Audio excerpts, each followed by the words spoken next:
อนเคยฮักน้องเท่าฟ้าเหตุใดนาอายมาเข็นฆ่าตบตีน้องสุดรักกรรมโศกซ้ำโศกเศร้าโศกี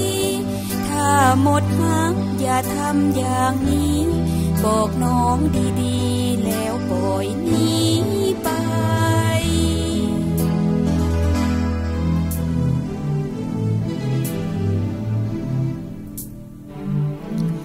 บอกเคยล่วงเลยสิทธิลูกผัวบ่ลืมตัวหักลูกหักผัวกว่าไปผิดพลาดบางครั้งอายยังบ่ให้อภัยซ้ำบ่น้ำแกงเป็นนิสัยด่าปล่อยลำไรอย่างให้เหตุผลอายทำอย่างนี้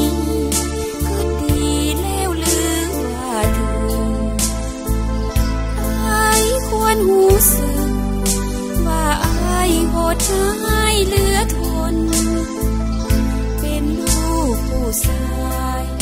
ทำใจเหมือนเป็นเศษคนครอบครัวจึงเศร้าสับสนทนทุกข์อยู่กับน้ำตาน้องขออย่าทรมานอีกเลยอายเอ๋ยอายเอ๋ยโปรดจงเมตตาเศร้าสวยบายแรงสาบแสงตบตีปอยดาหากแน่แท้สมดังวาจาเลิกกันเถิดนาแต่อย่าคู่เข็นอายทำอย่างนี้คือดีแล้วหรือว่าเธออายควรหูสึกว่าอายโหดร้ายเหลือทน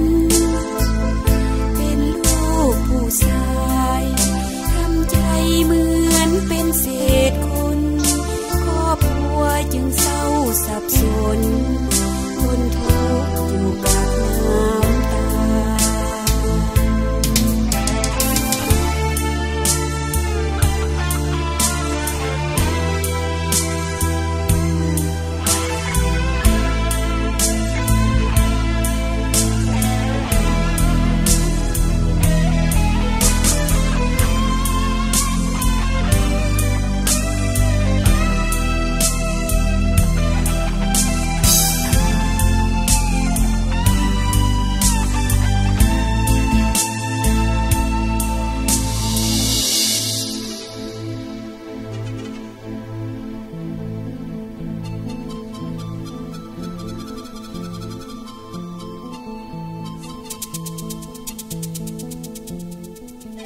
น้องขอ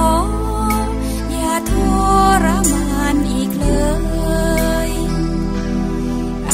ายเอ๋ยอายเอ๋ยโปรดจงเมตตาเศร้าสวยบายแรงสาบแสงตบตีปอยดาหากแน่แท้สมดังวาจา